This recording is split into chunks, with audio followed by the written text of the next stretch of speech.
दोस्तों नमस्कार। मेरा नाम है डॉक्टर आर बी धवन। लगभग पिछले 30-35 वर्ष से मैं ज्योतिष की प्रैक्टिस कर रहा हूँ और नक्षत्र ज्योतिष पर मैंने अधिक समय काम किया है। नक्षत्र ज्योतिष वो ज्योतिष की फलादेश पद्धति है जो वैदिक काल में जिसका प्रयोग किया जाता था। रामायण काल में भी, महाभारत काल में भी इसका वर्णन ग्रंथों में हमें मिलता है।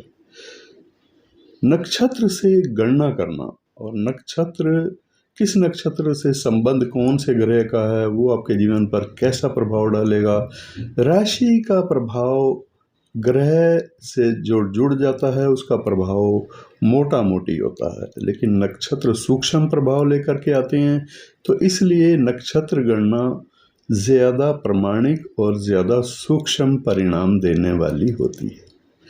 चलिए शुरू करते हैं।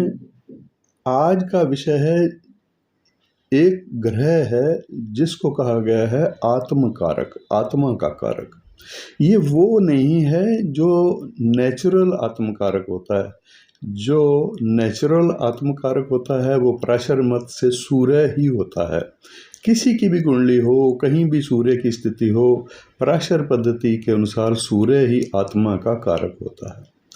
परंतु यहाँ पर हम बात कर रहे हैं जैमिनी ज्योतिष।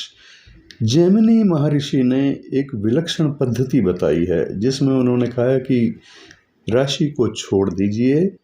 राशि के छोड़ने के बाद जो अंश प्राप्त होते हैं ग्रह के, यानी ग्रह की डिग्रियां प्राप्त होती हैं, उनको देखना है हमने, और वो डिग्रियां किस ग्रह की सबसे ज़्यादा हैं। तो इसमें 7 ग्रहों का चयन करना है। तो सबसे ज़्यादा जिसकी डिग्रियां होंगी राशि को छोड़ करके, वो ग्रह कहलाता है आत्मकारक, आत्मा का कारक। मतलब उसका आपके जीवन पर बड़ा महत्वपूर्ण प्रभाव पूरा जीवन रहता है। एक तरह से कह सकते हैं कि वो आपको कई मामलों में निर्देशित करता है या मार्गदर्शन देता है। किस तरह का मार्गदर्शन देता है, आज के वीडियो में जानते हैं। कि अगर सूर्य वो ग्रह हो जो आत्मकारक हो तो कैसा वो आपकी आत्मा को निर्देश देगा या फिर वो मार्गदर्शन देगा। चंद्रमा हो तो कैसा, अगर मंगल हो तो कैसा, बुध, बृहस्पति, शुक्र, शनि और राहु और केतु, इन सब का वर्णन मैं आज के वीडियो में करूंगा। और आपको ये भी बताऊंगा कि इन आत्मकारक का D9 यानी नवांश में जो स्थिति बताई गई है, वो महर्षि जैमिनी ने कहा है कि वो आपके करियर को बनाने या करियर की तरफ आपकी रुचि या करियर में आपको सफलता के लिए भी बड़ी महत्वपूर्ण है।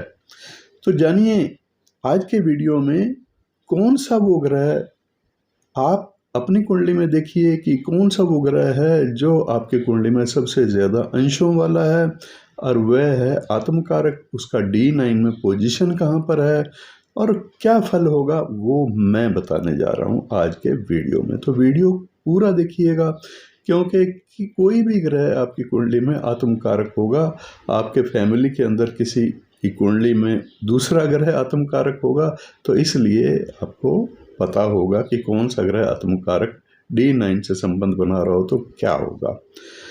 चलिए, जैमिनी ज्योतिष एस्ट्रोलॉजी में आत्मकारक ग्रह को आत्मा का प्रतीक माना गया है और पूरी कुंडली का राजा माना गया है। ये है जैमिनी ज्योतिष।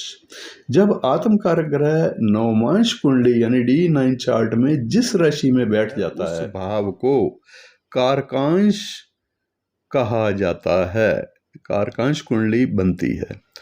अगर सूर्य आपके कारकांश में सूर्य स्थित हो, मतलब आत्मकारक सूर्य हो आपकी कुंडली में, तो D9 में उसकी पोजीशन के अनुसार आचार्य जैमिनी बता रहे हैं।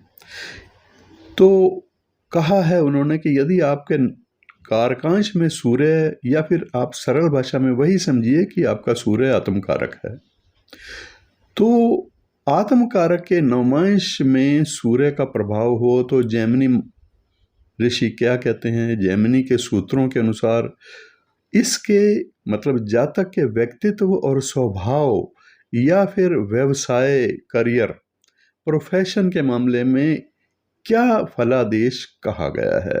आइए जानते हैं। मुख्य फल क्या होगा? मुख्य फल होगा समाज और सरकार से जुड़ाव के मामले में वो ग्रह क्या कहता है। अगर वो सूर्य है तो समझिए राजकीय लाभ के लिए महत्वपूर्ण है। वो गवर्नमेंट से या फिर पावर से जुड़ना।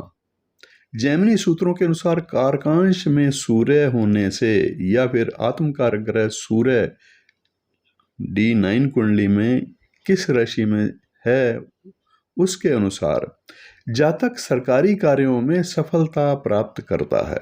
ऐसा व्यक्ति सरकारी नौकरी करने वाला होता है या फिर राजनीति या प्रशासन में उच्च पद प्राप्त करने वाला होता है। समाज सेवा से भी इस जातक का संबंध होता है। समाज सेवा और सार्वजनिक जीवन कैसा होता है?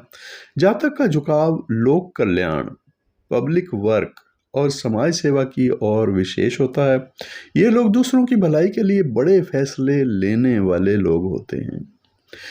फिर इसका प्रभाव व्यक्ति के स्वभाव पर भी पड़ता है। तो सूर्य का स्वभाव पर क्या प्रभाव पड़ेगा? जो आत्मकारक हो, तेजस्वी और आत्मविश्वासी बनाएगा।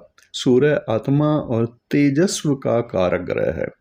कारकांश में सूर्य होने से व्यक्ति के भीतर गजब का आत्मविश्वास होगा, नेतृत्व क्षमता होगी, लीडरशिप और एक स्वाभाविक आकर्षण भी होगा।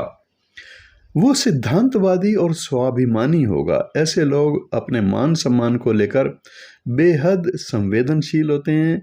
ये सिद्धांतों से समझौता नहीं करते, जिसके कारण कभी कभी लोग इन्हें अहंकारी भी समझ लेते हैं। अब व्यवहार ये ऐसा होगा या फिर वो वास्तव में अहंकारी नहीं होंगे, ये आप अगर किसी की कुंडली में आपको सूर्य दिखाई देता है जो कि आत्मकारक है, D9 में उसकी पोजीशन देखिए, किस राशि या किस राशि लॉर्ड से संबंध है, तो वो अहंकारी होगा या नहीं होगा ये आप खुद समझ सकते हैं। फिर है सूर्य का प्रभाव। अगर वो आत्मकारक हो तो व्यवसाय या फिर करियर मतलब प्रोफेशन के मामले में क्या होगा? सूर्य के कारकांश में होने से जातक कुछ क्षेत्र हैं जिनमें बहुत सफल होता है, और वो क्षेत्र हैं सरकारी अधिकारी होना, IAS अधिकारी होना, IPS होना या प्रशासनिक पद, राजनीतिज्ञ या फिर समाज का नेतृत्व करने वाला कोई नेता। पैतृक व्यवसाय भी हो सकता है क्योंकि पिता का भी कारक हो जाता है। पैतृक व्यवसाय या स्वतंत्र रूप से किया जाने वाला कोई बड़ा व्यापार। इसमें ध्यान देने योग्य बातें क्या हैं? ग्रहों की युति भी है, दृष्टि भी है, और राशि कौन सी में बैठा है वो ग्रह आत्मकारक जो है उस पर भी काफ़ी कुछ निर्भर करता है, चेंजेस हो सकते हैं। कारकांश में सूर्य अकेले अगर बैठा हो या किसी अन्य ग्रह के साथ, इसके परिणामों में बदलाव कैसे हो जाता है आइए वो भी समझते हैं। जैसे मान लीजिए सूर्य चंद्रमा से युक्त है तो जातक को चिकित्सा के क्षेत्र में, मेडिकल मतलब दवाइयों के व्यापार या रक्षा डिफेंस के क्षेत्र में बड़ी सफलता मिलती है। साथ साथ अगर शुभ ग्रहों की दृष्टि भी हो इस सूर्य पर, गुरु या बुध जैसे शुभ ग्रहों की दृष्टि हो, तो वो व्यक्ति अत्यंत बुद्धिमान, ज्ञानी और समाज में सम्माननीय या पूजनीय होता है। पाप ग्रहों का प्रभाव अगर हो सूर्य पर, जैसे कि राहु, केतु या शनि का प्रभाव हो, तो सरकारी कार्यों में रुकावटें आती हैं या पिता के साथ वैचारिक मतभेद होते हैं। तो इन निष्कर्ष पर हम पहुंचते हैं कि आत्मकारक के नवांश में सूर्य का होना आत्मा के राजा यानी सूर्य और कुंडली के राजा यानी आत्मकारक का एक शक्तिशाली मिलन है। ये जातक को जीवन में पावर, पोजीशन और प्रतिष्ठा दिलाने की पूरी क्षमता रखता है। तो आपने समझा सूर्य के लिए। सूर्य अगर आत्मकारक है तो उसका D9 में कौन से ग्रह के साथ रिलेशन बन रहा है, कुछ ये भी इशारा आपको मिला। अब चंद्रमा के मामले में, अगर चंद्रमा है वो ग्रह जो आत्मकारक बनता है आपकी कुंडली में, तो जैमिनी ज्योतिष में जब आत्मकारक ग्रह नवमांश कुंडली यानी D9 चार्ट में चंद्रमा की राशि में हो या फिर वो स्वयं चंद्रमा हो या कारकांश में चंद्रमा की स्थिति हो, तो इसके बहुत ही सुंदर और गहरे परिणाम मिलते हैं। चंद्रमा को मन, संवेदनशीलता, सुख और पोषण का कारक ग्रह माना गया है। महर्षि जैमिनी के अनुसार अगर कारकांश में चंद्रमा हो, यानी चंद्रमा आपका आत्म कारक हो, तो D9 में उसकी पोजीशन देखते क्या कहा है जैमिनी महर्षि ने। जैमिनी सूत्रों के अनुसार यदि कारकांश में चंद्रमा हो तो जातक के जीवन पर कुछ इस प्रकार से प्रभाव मुख्य रूप से दिखाई देते हैं। मुख्य फल क्या होता है? ऐश्वर्य और सुख सुविधाएं प्राप्त होती हैं, भाग्यशाली और सुखी जीवन होता है। जैमिनी सूत्रों के अनुसार कारकांश में चंद्रमा का होना जातक को जीवन में सभी प्रकार के संसारिक सुख, मतलब भौतिक पदार्थों के सुख प्रदान करता है। ऐसा व्यक्ति भाग्यशाली होता है। उसके अलावा विद्या और ज्ञान, ऐसा जातक उच्च शिक्षा प्राप्त करने वाला ज्ञानी और विद्या का प्रेमी भी होता है। उसकी बुद्धि बहुत तेज होती है, तीक्ष्ण और ग्रहणशील होता है। वो जल्दी बात को समझ जाने वाला होता है। फिर और बताया है कि उसका स्वभाव और व्यक्तित्व कैसा होगा। वो जातक जो चंद्रमा से प्रभावित है तो संवेदनशील होगा, दयालु भी होगा। चंद्रमा मन का कारक है, इसलिए ऐसा व्यक्ति स्वभाव से बेहद संवेदनशील, सहानुभूति रखने वाला दूसरों से और भावुक प्रकृति का होता है। ये दूसरों के दुख को जल्दी समझ लेता है, केवल समझ ही नहीं लेता, महसूस करता है। शांति प्रिय और कलात्मक रुचियां भी होती हैं। इन जातकों में कला, संगीत, साहित्य या लेखन के प्रति स्वाभाविक झुकाव होता है। इनका व्यक्तित्व आकर्षक भी होता है और सौम्य भी होते हैं ये लोग। करियर के मामले में क्या कहा है आचार्य जैमिनी ने चंद्रमा के बारे में? कारकांश में चंद्रमा होने से जातक का करियर यानी अक्सर उन क्षेत्रों से जुड़ता है करियर जहां मानसिक क्षमता, देखभाल या तरल पदार्थों का इस्तेमाल होता हो। चिकित्सा और डॉक्टरी के क्षेत्र में डॉक्टर, नर्स, थेरेपिस्ट या दवाइयों, मतलब फार्मेसी से जुड़ा हुआ कार्य है। कला और रचनात्मकता, लेखन, कवि, कलाकार या मनोरंजन का जो उद्योग है, मनोरंजन, जिस फील्ड से जुड़े हुए सारे मनोरंजन या मनोरंजन से जुड़े हुए फील्ड, वो भी हो सकते हैं। व्यापार और क्या हो सकते हैं? इसमें डेयरी उत्पादन हो सकता है, जल से संबंधित कोई कार्य हो सकता है, वस्त्र का निर्माण, टेक्सटाइल या खाद्य पदार्थों, फूड से संबंधित व्यापार हो सकता है। चंद्रमा की स्थिति का भी विशेष प्रभाव, और अगर देखा जाए तो जैमिनी ज्योतिष में चंद्रमा के बल पक्ष को भी बड़ा महत्व दिया गया है। चंद्रमा पक्ष बली है तो ये फल अति उच्च मात्रा में प्राप्त होंगे। चंद्रमा अगर क्षीण बली है तो फिर स्वाभाविक है कि वो फल भी, शुभ फल कम हो जाएंगे, अशुभ फलों की अधिकता हो जाती है। चंद्रमा की स्थिति से मिलने वाले परिणाम को समझते हैं। क्या है?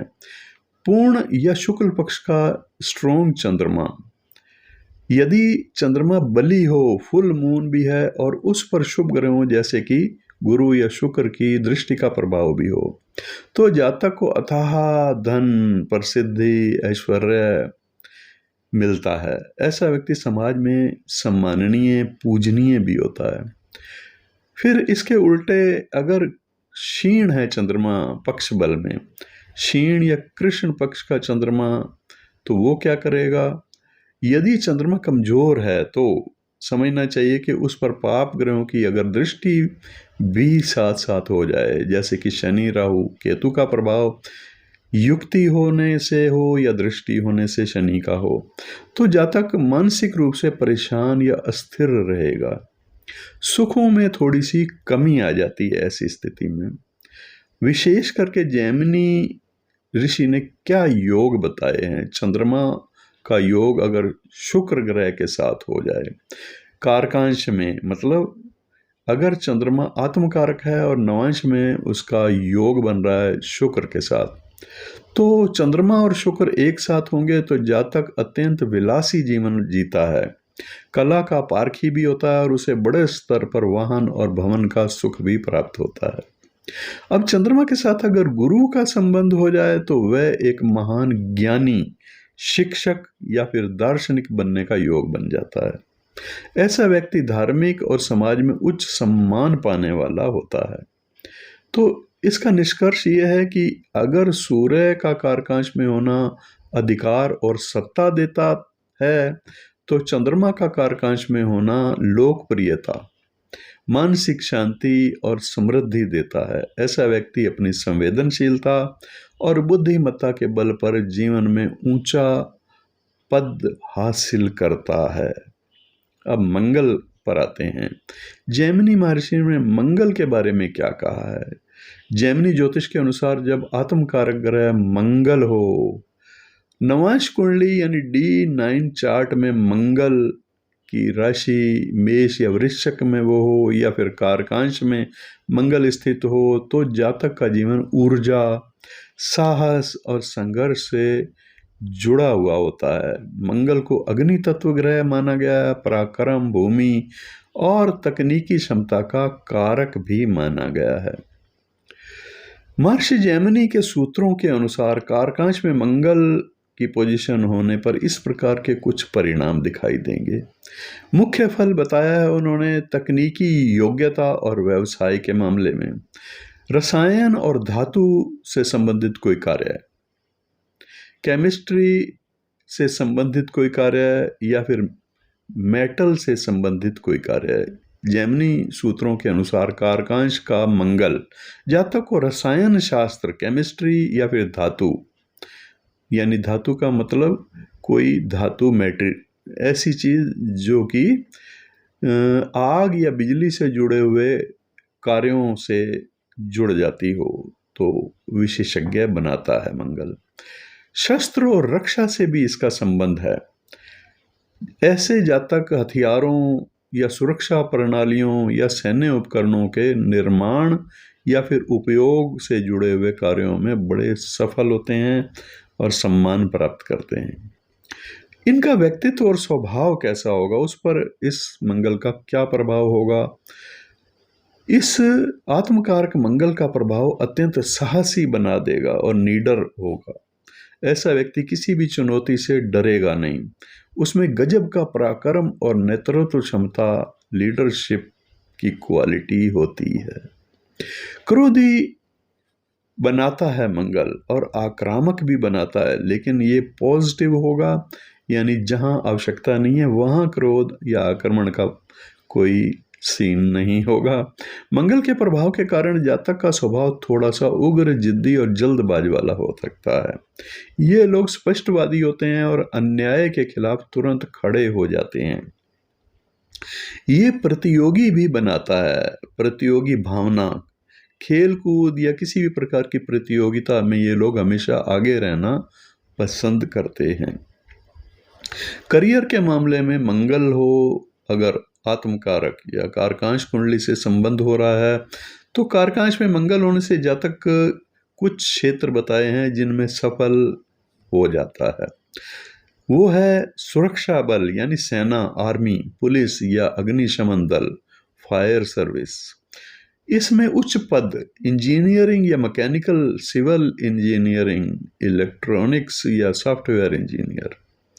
चिकित्सा में अगर वो किस्मत आजमाता है तो सर्जरी यानी सर्जन या फिर दांत का चिकित्सक भी बन सकता है, डेंटिस्ट भी बन सकता है, क्योंकि इसमें औजारों और रक्त का उपयोग औजारों से होता है, यानी दांत को रिपेयर करना, दांत को निकालना, ये सब कार्य है। रियल स्टेट का कार्य भी मंगल से ही जुड़ा हुआ होता है। तो रियल स्टेट के मामले में भी उन्होंने इशारा किया है कि भूमि, भवन निर्माण का कार्य या प्रॉपर्टी डीलिंग का व्यवसाय। अब इसी मंगल से अगर कुछ ग्रहों की युति बन रही हो तो वो क्या प्रभाव होगा, या फिर दृष्टि हो, तो मंगल के साथ ग्रह कौन से हैं ये देखना होगा। इसमें परिणाम अकेले मंगल से बदले हुए भी दिखाई देते हैं अगर किसी दूसरे ग्रह का उससे दृष्टि संबंध या युति संबंध हो तो। ग्रहों का संयोग किस ग्रह का क्या परिणाम लाता है? आइए, मंगल के साथ गुरु का संयोग हो, यदि मंगल पर गुरु की शुभ दृष्टि या युति हो तो जातक अपनी ऊर्जा का उपयोग धर्म, कानून और समाज की रक्षा के लिए करता होगा। ऐसा व्यक्ति बड़ा जज या वकील बन सकता है। मंगल का संबंध अगर शनि से या फिर राहु से हो जाए, अगर मंगल पर पाप ग्रहों का प्रभाव हो तो जातक के जीवन में दुर्घटनाओं, चोट या कानूनी विवादों की आशंका बढ़ जाती है। स्वभाव में अधिक आक्रामकता भी आ जाती है। मंगल और बुध का संबंध ऐसे में बन जाए D9 में तो मंगल और बुध क्या कहते हैं? कारकांश कुंडली यानी आत्मकारक जहाँ पर है वहाँ पर मंगल या मंगल के साथ बुध ग्रह हो तो क्या होगा, या बुध ग्रह की दृष्टि हो वहाँ पर मंगल पर, तो जातक तकनीकी लेखन या फिर कोडिंग यानी डाटा एनालिसिस, डाटा साइंस से जैसे क्षेत्रों में बहुत कुशल होता है। निष्कर्ष इसका ये है कि आत्मकारक के नवांश में मंगल का होना जातक को एक योद्धा तो बनाता है, और आत्मा ऐसी होती है उसकी के स्वभाव से ही वो योद्धा प्रकृति का होता है। ऐसा व्यक्ति जीवन की सभी बाधाओं को अपने पुरुषार्थ से और साहस से पार करने वाला होता है और समाज में अपनी मेहनत के दम पर एक मजबूत पहचान बनाता है। आइए अब इसी संदर्भ में हम बुध को समझते हैं। बुध ग्रह, यदि आप जीवन की अनिश्चितताओं से परेशान हैं और भारत के सर्वश्रेष्ठ ज्योतिषी बेस्ट एस्ट्रोलॉजर इन इंडिया की तलाश में हैं, तो डॉक्टर आर.बी. धवन गुरुजी का परामर्श आपके लिए मार्गदर्शक साबित हो सकता है। गुरुजी केवल राशि ही नहीं बल्कि वैदिक नक्षत्र ज्योतिष, वैदिक नक्षत्र एस्ट्रोलॉजी के माध्यम से आपकी कुंडली का सूक्ष्म विश्लेषण करते हैं। उनका 38 से अधिक वर्षों का अनुभव और सटीक जन्म कुंडली विश्लेषण उन्हें अन्य ज्योतिषियों से अलग बनाता है। जैमिनी ज्योतिष के अनुसार जब आत्मकारक ग्रह नवमांश कुंडली में बुध यानी मरकरी की राशि में हो, बुध की राशि है मिथुन या कन्या, इनमें स्थित हो या कारकांश में स्वयं ही बुध बैठा हुआ हो तो जातक को असाधारण बुद्धि, व्यापारिक कुशलता और संवाद यानी कम्युनिकेशन स्किल प्रदान करने वाला ये ग्रह होगा। बुध को बुद्धि, व्यापार, तर्क और कला का कारक ग्रह भी माना गया है। महर्षि जैमिनी के सूत्रों के अनुसार कारकांश में बुध होने पर कुछ इस प्रकार के मुख्य फल उन्होंने बताए हैं। क्या बताया है? कला, कौशल और व्यापार से उसका खास संबंध है बुध का। शिल्प कला यानी craft and fine art, Jaimini सूत्रों के अनुसार ऐसा जातक विभिन्न प्रकार की कलाओं, शिल्प कौशल, हैंडीक्राफ्ट या तकनीकी कलाओं में निपुण होता है। व्यापारिक सूझबूझ भी कमाल की होती है। ऐसा व्यक्ति एक बेहद कुशल व्यापारी या रणनीतिकार होता है। बाजार की समझ अच्छी होती है और पैसों का प्रबंधन, फाइनेंशियल मैनेजमेंट इसके भीतर जन्म से ही होता है। इसका व्यक्तित्व और स्वभाव कैसा होगा ये बताते हुए महर्षि जैमिनी कहते हैं कि कुशाग्र होगा, बुद्धि और तर्कशील होगा, तार्किक होगा। कारकांश का बुध जातक को तीव्र बुद्धि वाला, हाजिर जवाब बनाता है। ऐसे लोग किसी भी समस्या का समाधान बड़ी जल्दी ढूंढ लेते हैं। सौम्य और मिलनसार भी होता है। इनका व्यक्तित्व काफी आकर्षक और युवा जैसा दिखाई देता होता है। इसका व्यक्तित्व काफी आकर्षक और युवा जैसा दिखाई देने वाला ये होता है। ये अपनी मीठी और प्रभावशाली वाणी से किसी को भी अपना बना लेता है, मित्र बना लेता है। बहुमुखी प्रतिभा का मालिक होता है। ऐसे लोग एक समय में कई काम करने वाले होते हैं, ऐसे कामों में माहिर होते हैं। करियर के मामले में, आजीविका या प्रोफेशन के मामले में क्या कहा है? अगर बुध हो कारकांश में, मतलब आत्मकारक बुध और D9 में उसकी पोजीशन राशि के अनुसार अच्छी हो तो जातक कुछ क्षेत्र बताए हैं जिनमें अपना नाम और पैसा कमाता है। संचार और मीडिया से संबंध होगा उसका तो अच्छा मान सम्मान पैसा कमाएगा। पत्रकारिता, जर्नलिज्म, लेखन, संपादन, एडिटिंग, एंकरिंग, ये कार्य बहुत उसको मान सम्मान देने वाले होते हैं। इसके अलावा उसके पास कुछ और भी गुण हो सकते हैं। वाणिज्य और गणित का एक्सपर्ट, जिसमें चार्टर्ड अकाउंटेंट बन सकता है, सीए, अर्थशास्त्री, इकोनॉमिस्ट बन सकता है, बैंकिंग या डेटा एनालिसिस, शिक्षण और परामर्श। किसी भी उच्च अधिकारी के रूप में जब प्रोफेसर बनता है तो वो ऊंचे स्तर का व्यक्ति होता है। प्रोफेसर या ऊंचा सलाहकार, कंसल्टेंट या मार्गदर्शक, ये भी बनाता है बुध। आईटी और कोडिंग से इसका संबंध भी हो सकता है, कंप्यूटर सॉफ्टवेयर, प्रोग्रामिंग या डिजिटल मार्केटिंग। ग्रहों की युति से प्रभाव थोड़े बहुत परिवर्तित हो जाते हैं।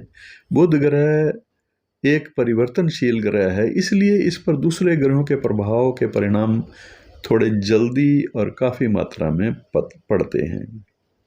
कैसे पड़ते हैं?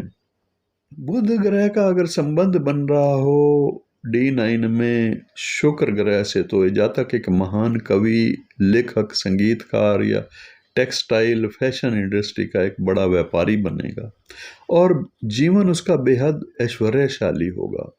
बुध के साथ सूर्य का संबंध हो जाए तो ये जैमिनी ज्योतिष का एक मजबूत राजयोग बन जाता है, जिससे जातक सरकारी नीतियों को बनाने वाला होगा और बड़ा प्रशासनिक सलाहकार भी होगा।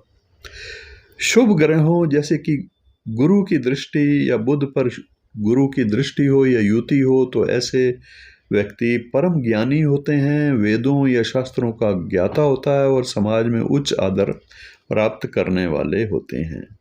पाप ग्रहों का प्रभाव अगर हो बुध पर, ऐसे बुध पर जो कि आत्मकारक है, तो D9 में, तो बुध पर राहु या केतु का प्रभाव अगर हो या कोई पाप ग्रह का प्रभाव हो तो जातक अपनी बुद्धि का दुरुपयोग जैसे कि धोखाधड़ी या चालाकी में करने वाला हो सकता है, या फिर चमड़ी के रोगों से संबंधित कोई रोग उसको हो सकता है। तो इसका निष्कर्ष ये है कि आत्मकारक के नवांश में बुध का होना, कारकांश में बुध का होना जातक को बुद्धि का धनी बनाता है। ऐसा व्यक्ति शारीरिक मेहनत की बजाय अपनी दिमागी क्षमता, कलम और वाणी के दम पर दुनिया में सफलता के झंडे गाड़ने वाला होता है। अब बृहस्पति, जैमिनी ज्योतिष के अनुसार जब आत्मकारक ग्रह नवांश कुंडली में गुरु यानी बृहस्पति की राशि धनु या मीन में स्थित हो या फिर कारकांश में स्वयं ही गुरु हो तो इसे ज्योतिष में सबसे पवित्र और श्रेष्ठ योगों में से एक योग माना गया है। गुरु को ज्ञान, धर्म, उच्च चेतना और दैवीय कृपा का कारक ग्रह भी माना गया है। महर्षि जैमिनी के सूत्रों के अनुसार कारकांश में गुरु होने पर कुछ योग ऐसे बनते हैं जो अत्यंत शुभ और महत्वपूर्ण होते हैं। इनका मुख्य फल बताया है, परम ज्ञान और शास्त्रों की समझ होती है उसको, ज्ञान का भंडार होता है वो इंसान। जैमिनी सूत्रों के अनुसार ऐसा जातक अनेक शास्त्रों, वेदों, दर्शन, फिलॉसफी और गुण विद्याओं का ज्ञाता होता है। उसकी बुद्धि अत्यंत सात्विक और गहरी होती है। धार्मिक और आध्यात्मिक मार्ग पर चलने वाला ऐसा व्यक्ति स्वभाव से ही धर्मपरायण होता है। वह जीवन के अंतिम लक्ष्य यानी मोक्ष या आत्म साक्षात्कार के प्रति जागरूक होता है और समाज को सही दिशा दिखाने वाला होता है। उसका व्यक्तित्व कैसा होगा और स्वभाव के बारे में क्या बताया है? जिसका आत्मकारक गुरु हो, D9 से उसका संबंध हो, आदरणीय और गरिमापूर्ण व्यक्तित्व होता है। कारकांश का गुरु जातक को समाज में एक गुरु के रूप में, शिक्षक के रूप में या फिर एक मार्गदर्शक का स्थान दिलवाने वाला होता है। ऐसा स्वतः ही उसका सम्मान लोग करते हैं, यानी उसके स्वभाव के कारण ही उसका सम्मान समाज में होता है। सत्यवादी तो होता ही है, न्यायप्रिय भी होता है। ये लोग हमेशा सत्य का साथ देने वाले निष्पक्ष होते हैं और कभी किसी के साथ अन्याय नहीं होने देते या होता हुआ नहीं देख सकते। ये लोग शांत और उदार प्रकृति वाले, इनका स्वभाव बहुत शांत, गंभीर और दयालु और दूसरों को क्षमा कर देने वाला होता है। करियर के मामले में गुरु को लेकर क्या कहा है महर्षि जैमिनी ने? करियर और आजीविका, प्रोफेशन, कारकांश में गुरु होने से जातक अक्सर उन क्षेत्रों में शीर्ष पद पर पहुंचता है जहां ज्ञान, न्याय और सलाह की आवश्यकता होती है। जैसे शिक्षा का क्षेत्र है, विश्वविद्यालय के कुलपति ऐसे होते हैं जिनका बृहस्पति अच्छी पोजीशन में हो, D9 में, और वो आत्मकारक बन करके हो। प्रोफेसर होते हैं महान लेखक या दार्शनिक भी हो सकते हैं।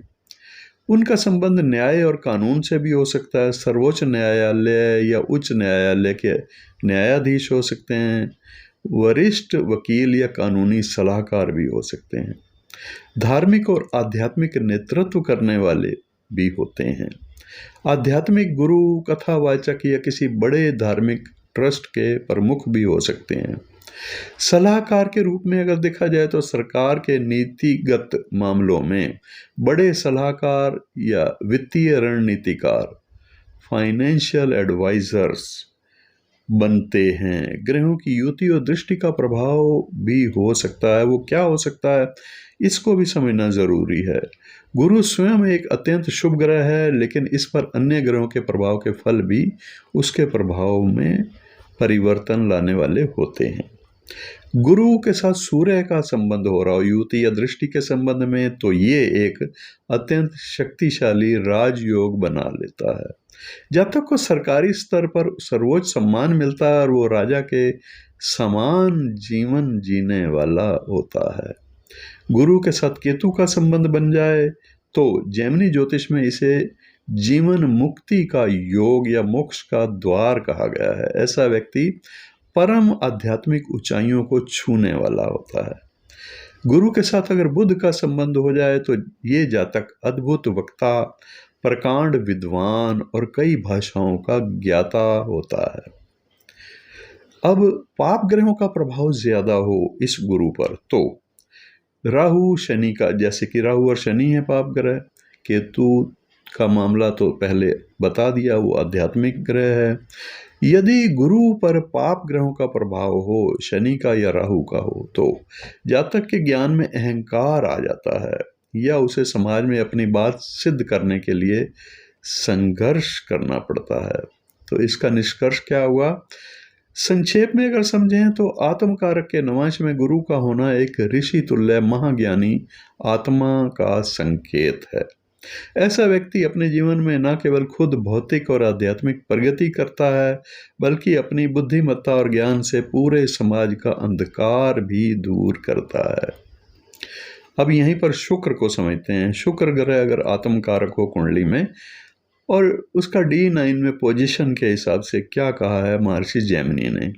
जैमिनी कहते हैं कि जब आत्मकारक ग्रह नवांश कुंडली में शुक्र हो तो या फिर शुक्र की राशि वृषभ या तुला में स्थित हो या कारकांश में स्वयं शुक्र ही हो, तो जातक का जीवन ऐश्वर्यशाली, कला और सांसारिक सुखों से भरपूर होता है। शुक्र को सौंदर्य, प्रेम, कला, काम कला और भौतिक समृद्धि का कारक ग्रह माना गया है। महर्षि जैमिनी के अनुसार जैमिनी सूत्रों में कहा है उन्होंने कि कारकांश शुक्र होने पर इस प्रकार के फल होते हैं। कैसे फल होते हैं? राजकीय सुख और ऐश्वर्य की प्राप्ति होती है। राजकीय पदों पर आसीन होता है वो।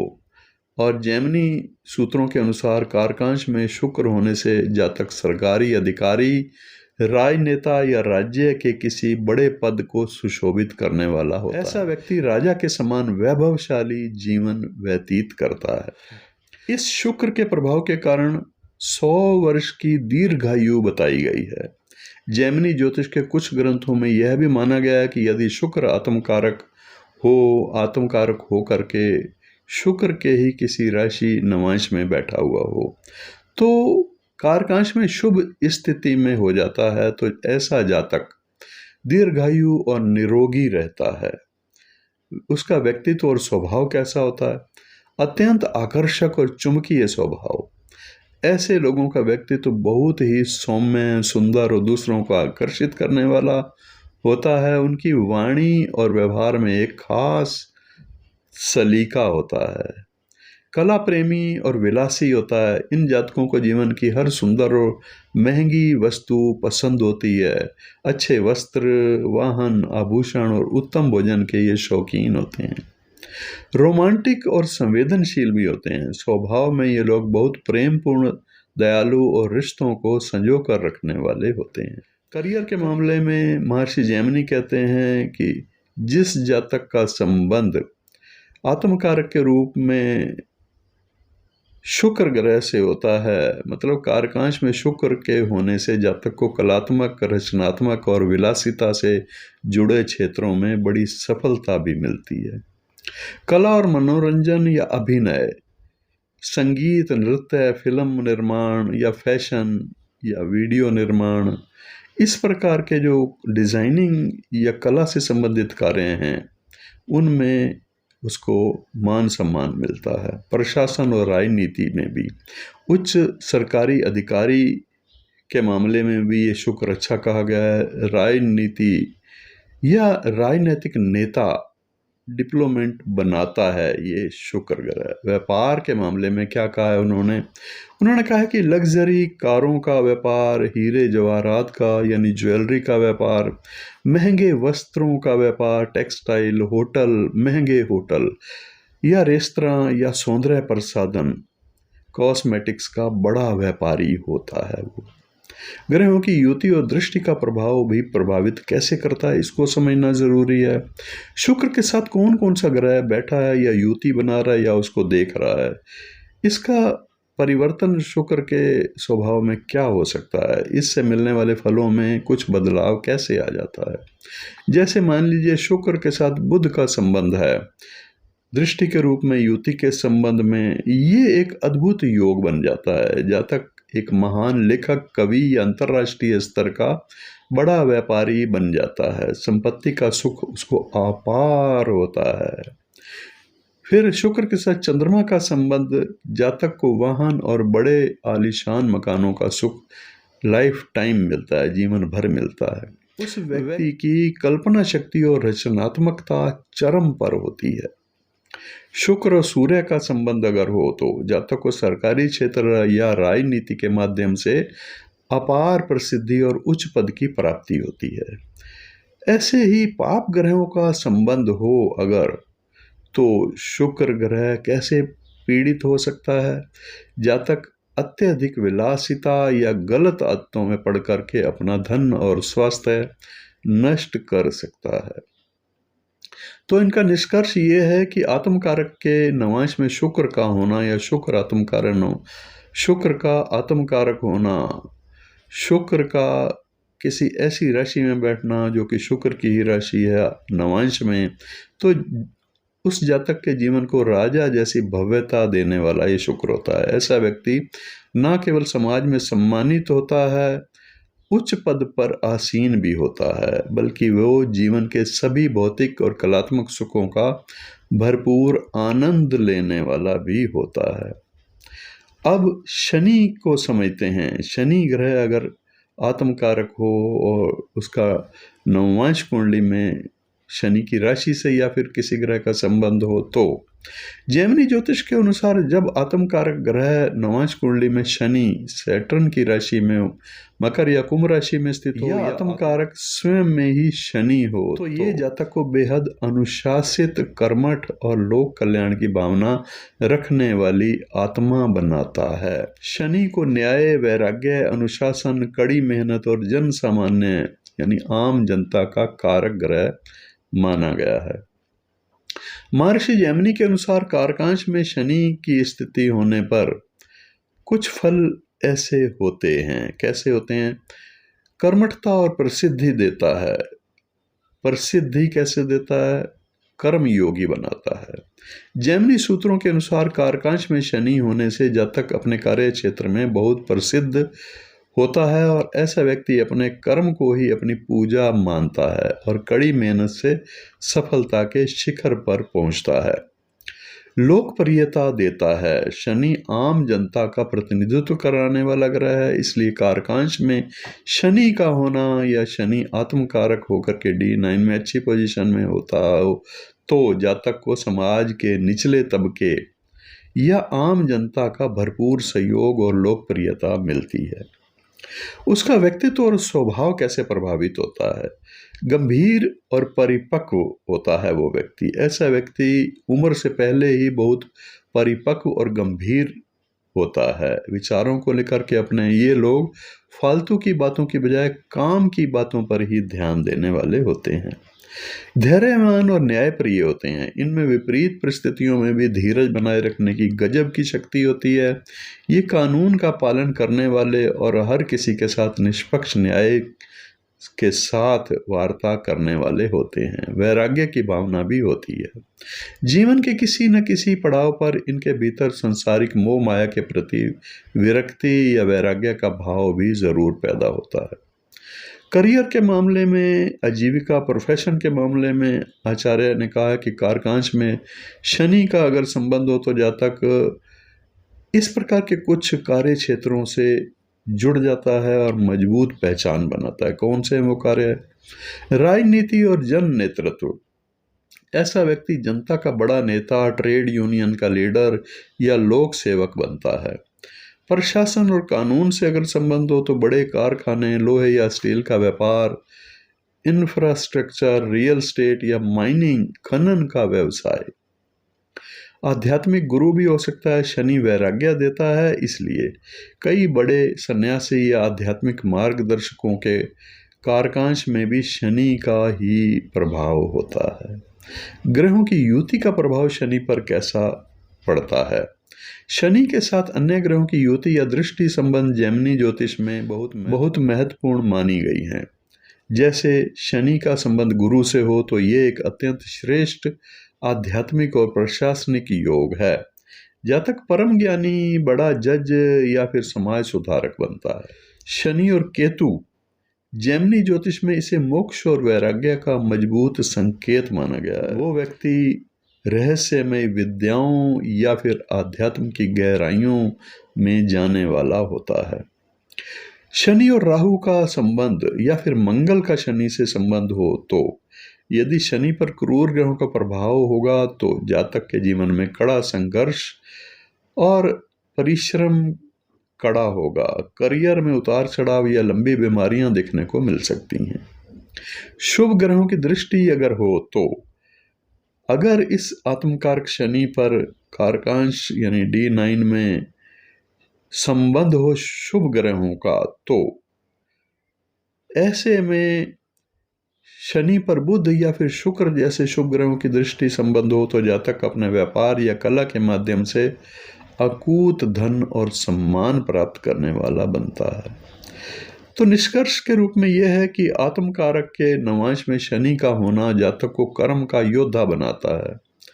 जीवन की शुरुआत में भले ही उसे थोड़ा संघर्ष ज्यादा करना पड़ता है, लेकिन मध्य आयु के बाद ये समाज में एक बेहद सम्मानित और प्रतिभाशाली ऊंचे पद पर आसीन होने वाले जातक होते हैं।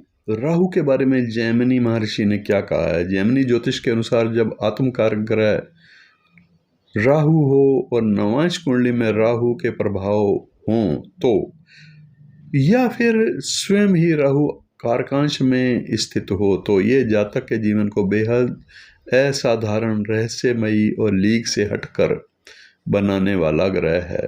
राहु को ब्रह्म, विदेशी तत्वों, गुप्त विद्याओं, राजनीति और अचानक होने वाली घटनाओं का कारक भी माना गया है। जैमिनी ज्योतिष के अनुसार कारकांश में राहु होने पर या राहु पर किसी राशि का प्रभाव होने पर कुछ इस तरह से प्रभाव कहे गए हैं। जैमिनी ज्योतिष के अनुसार कारकांश में राहु के होने पर कुछ फल इस प्रकार से कहे गए हैं, जैसे आजीविका और धन का स्रोत प्रभावित कैसे होता है। चोरी डकैती या गुप्त तरीके से धन कमाना। महर्षि जैमिनी ने अपने सूत्रों में लिखा है कि कारकांश में राहु होने से जातक चोरी, जालसाजी, जुआ या गुप्त तरीकों से धन कमाता है। आधुनिक संदर्भ में इसका अर्थ ऐसे कह सकते हैं कि साइबर क्राइम, हैकिंग, गुप्त नीतियां या फिर कारपोरेट में चालाकियों से ये धन कमाता है। हथियारों या जहर से आजीविका हो सकती है। ऐसा व्यक्ति हथियारों के निर्माण, दवाओं, रसायनों या ऐसी चीज़ों से जुड़ करके पैसा कमाता है जो समाज के लिए खतरनाक या फिर गुप्त हो सकती हैं। उसका व्यक्तित्व और स्वभाव राहु के कारण कैसे प्रभावित होता है? अत्यंत चतुर होता है, रणनीतिकार। ऐसे लोग सामान्य तरीके से सोचने की बजाय आउट ऑफ बॉक्स सोचते हैं। ये किसी भी परिस्थिति से बाहर निकलने का रास्ता खोज लेते हैं। भ्रमित या रहस्यमयी व्यक्तित्व होता है इनका। ऐसे जातक के मन में क्या चल रहा है ये दूसरे के लिए भांप पाना नामुमकिन होता है। इनका स्वभाव थोड़ा विद्रोही हो सकता है जो पुरानी परंपराओं को नहीं मानता। मल्टीटास्किंग और तकनीकी रूप से उन्नत ये लोग नई तकनीक और गैजेट्स को बहुत जल्दी सीख लेने वाले होते हैं। करियर और आजीविका यानी प्रोफेशन के मामले में आधुनिक युग में अगर देखा जाए तो कारकांश का राहु से संबंध हो तो ये जो है कुछ क्षेत्र विशेष हैं जिनमें सफलता दिलाता है, जैसे राजनीति और कूटनीति, डिप्लोमेसी। राहु साम दाम दंड भेद का मास्टर है। ऐसे लोग बड़े स्तर के राजनेता या सरकारी रणनीतिकार बनते हैं।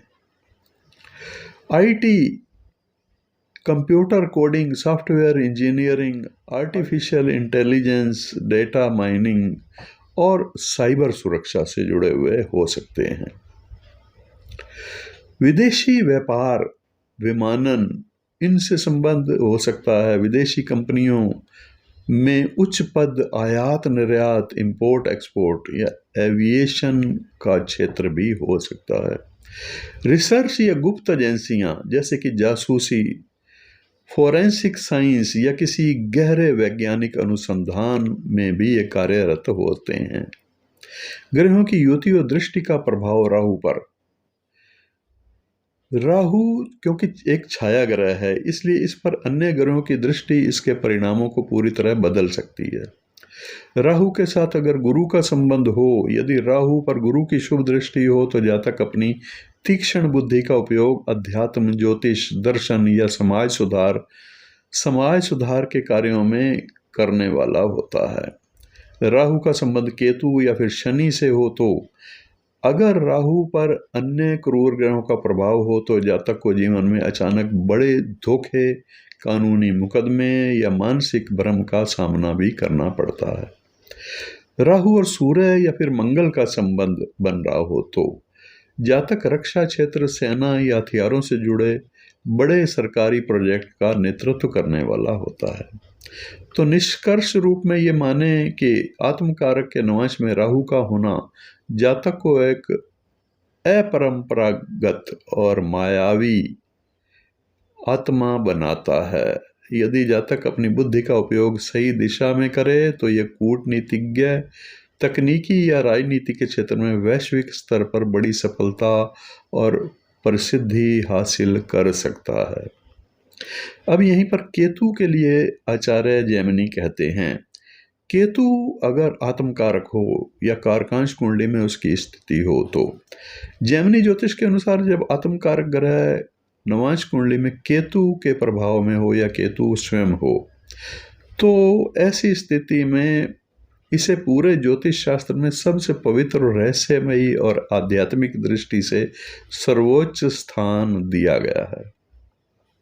केतु को मोक्ष का, वैराग्य का, गुप्त विद्याओं और संसारिक बंधनों से मुक्ति का कारक ग्रह भी माना गया है। जैमिनी के अनुसार जैमिनी सूत्रों में कहा गया है कि कारकांश में केतु होने से कुछ अद्भुत फल प्राप्त होते हैं। कैसे होते हैं अद्भुत फल? देखिए, मोक्ष और आध्यात्मिक ऊंचाइयां प्राप्त होती है। मोक्ष का द्वार ये केतु माना गया है। जैमिनी ज्योतिष का सबसे प्रसिद्ध सूत्र है कि यदि कारकांश में केतु हो तो जातक को मोक्ष या आत्म साक्षात्कार की प्राप्ति होती है। ऐसा व्यक्ति अपने अंतिम जन्म में होता है या उसकी आत्मा संसारिक चक्र से मुक्त होने की ओर अग्रसर होती है। धार्मिक और पवित्र जीवन से इसका संबंध कैसे है, आइए इसको समझते हैं। ऐसा जातक स्वभाव से ही निष्काम कर्म करने वाला होता है।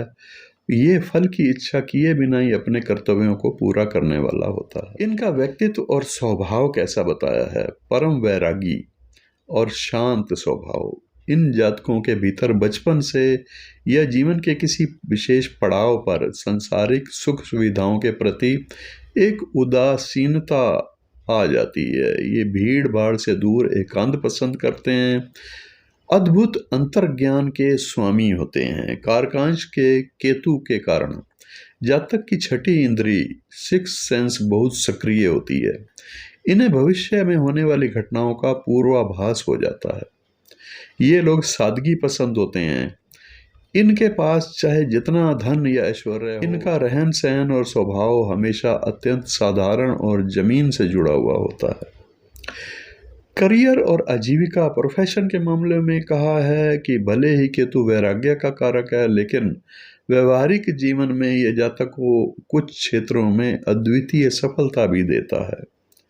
जैसे अध्यात्म और योग के मामले में महान सन्यासी, योग गुरु या ध्यान मेडिटेशन सिखाने वाले आध्यात्मिक लोग इसी योग से प्रभावित होकर के आध्यात्मिक गुरु बनते हैं या फिर आध्यात्मिक लेखक बनते हैं। गूढ़ और रहस्यमय विद्याओं से इसका संबंध है। उच्च कोटि के ज्योतिषी, एस्ट्रोलॉजर, तांत्रिक, हस्तरेखा विशेषज्ञ या मनोवैज्ञानिक होते हैं जो केतु से प्रभावित होते हैं आत्मकारक के रूप में। तकनीकी और सूक्ष्म शोध से जोड़ता है। कंप्यूटर कोडिंग, डेटा माइनिंग, गणित, फोरेंसिक साइंस या किसी प्रयोगशाला में सूक्ष्म स्तर पर अनुसंधान करना, ऐसे वैज्ञानिक बनते हैं।